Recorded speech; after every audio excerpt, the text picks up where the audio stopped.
Hey guys, it's Iconic. Welcome back to another Diablo 4 video. Blizzard is giving away a really cool reward if you manage to kill Ashava. But there are a few catches. Number 1, you need to do it at level 20. So that means there will be a 5 level gap. And 2, we won't be as geared as we were 2 betas back. So it's gonna be really challenging, but it's gonna be fun. I'm excited to show you my build and my gear, so please stay a while and enjoy the video.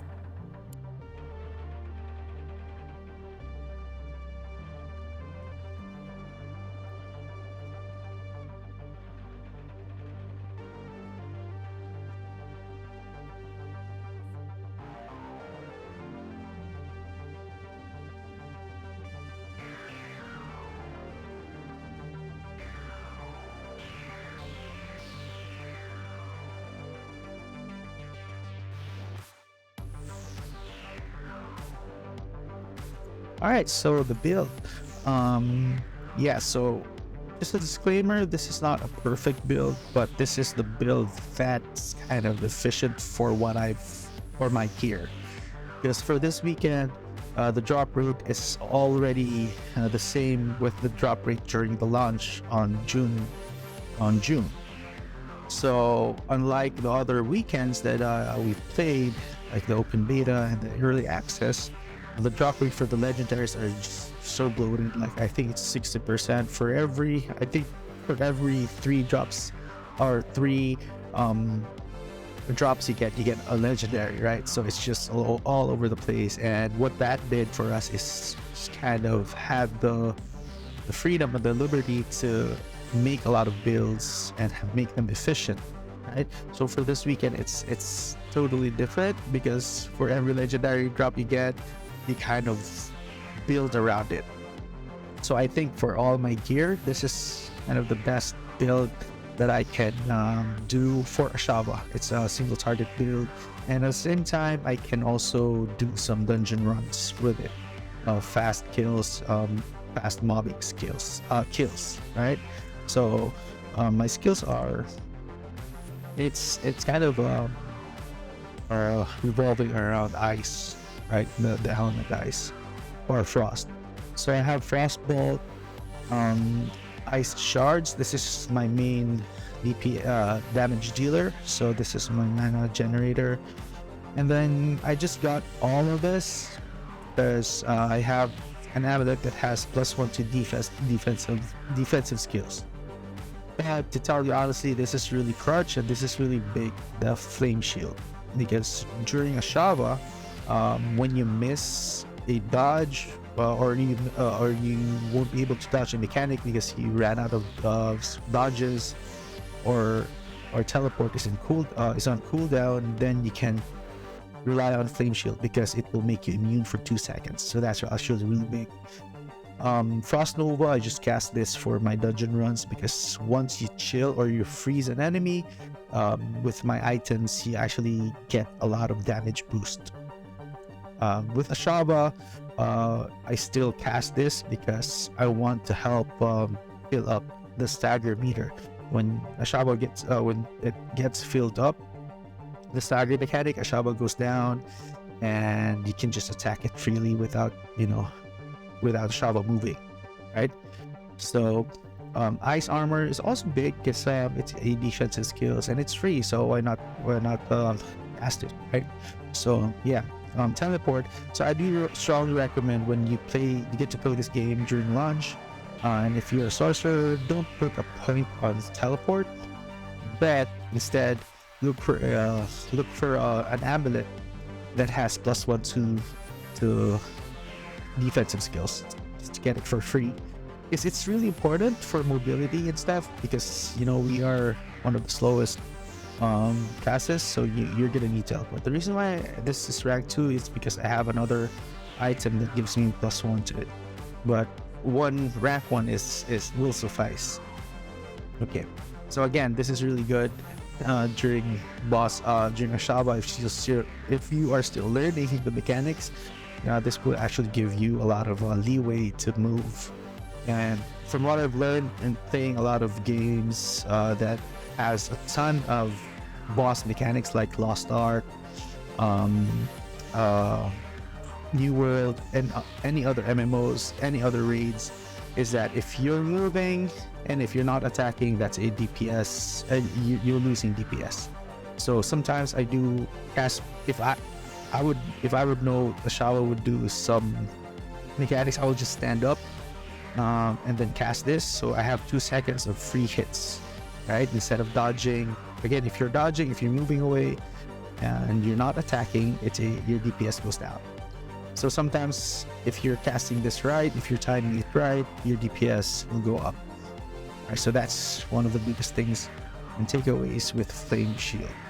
For my enchantment, I went with Frostbolt because I wanted all my skills to have a 70% chill.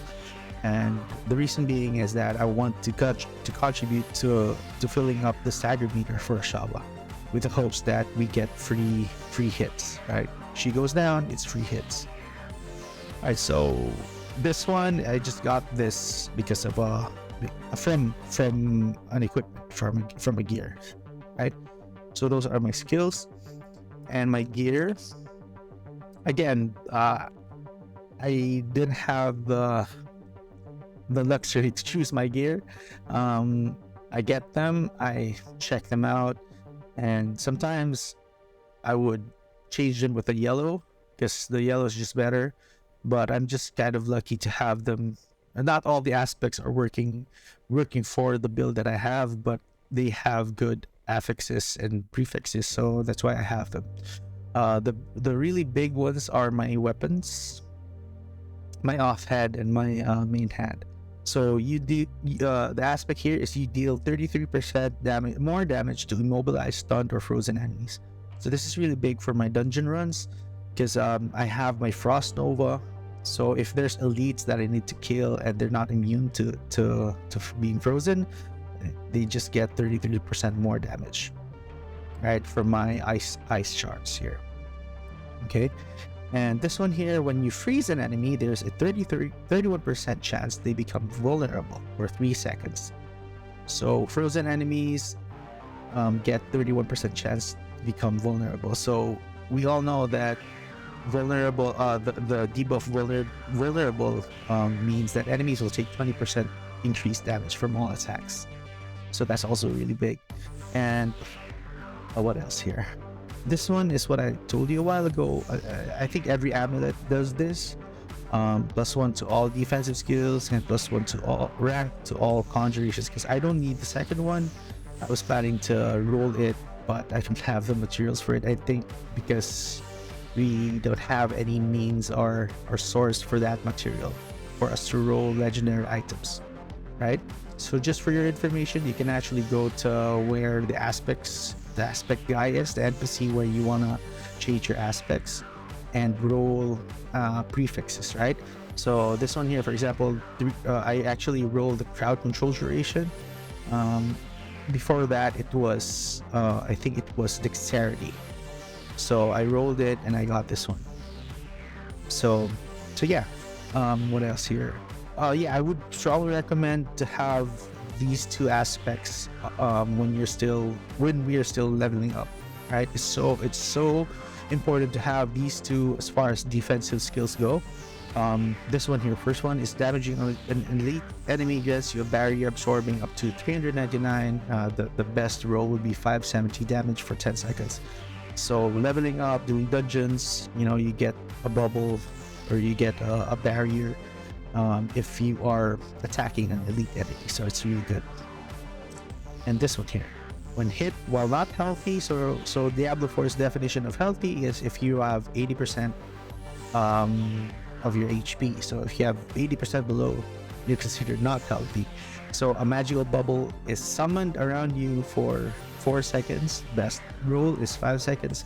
While standing in the bubble, players are immune, so that's actually really big. Again, when you're immune, you cannot get damage and stuff, but it does have an internal cooldown of 90 seconds, so it won't happen again.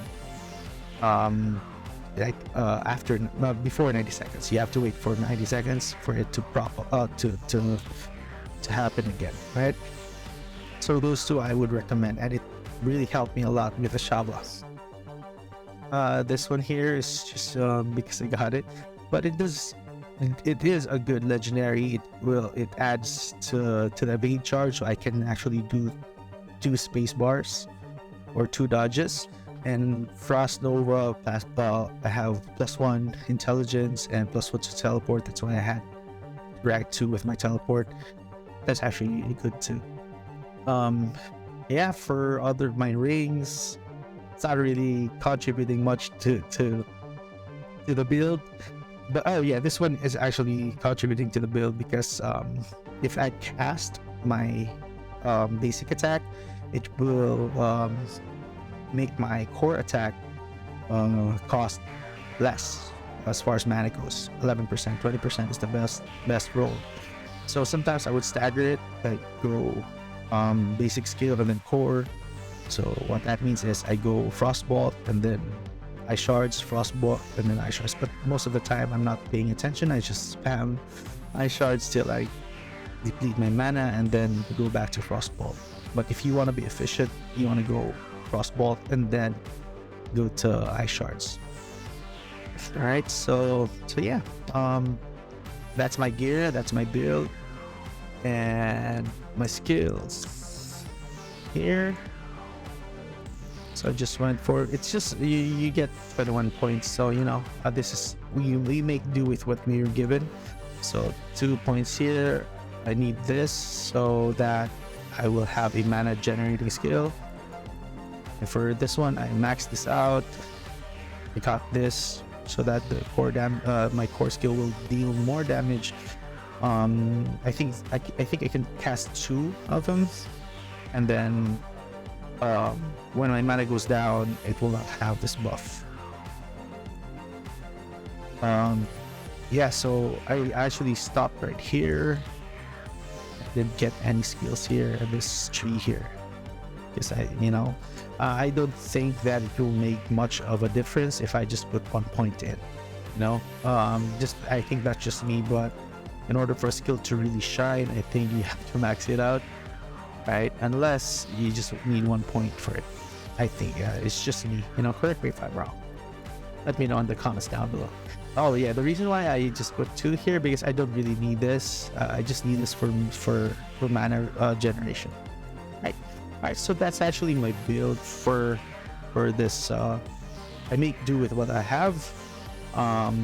This build is good for dungeon runs, and it's also good for Ashava. If you're planning to kill Ashava on World Tier 2, I killed her on World Tier 2, and it felt really good, actually, rather smooth. I died a few times because I wasn't paying attention.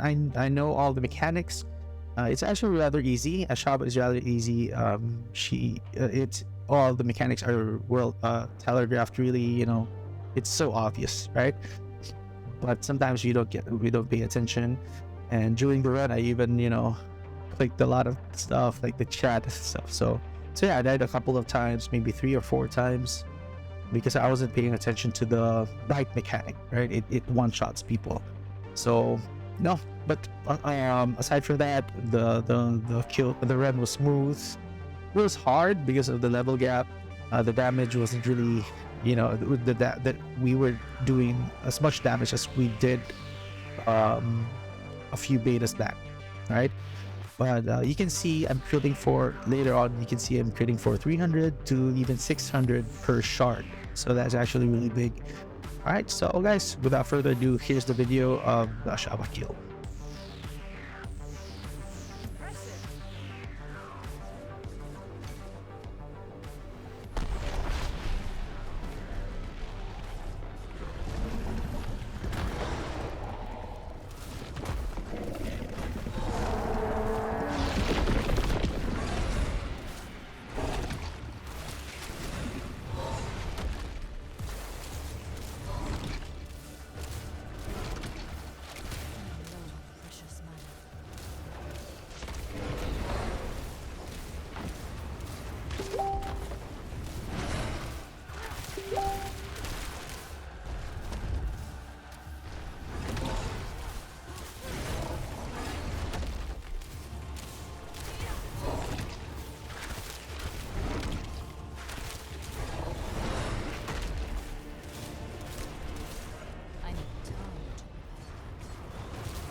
All right, so yeah, so that's the second attempt that I had with the Shava.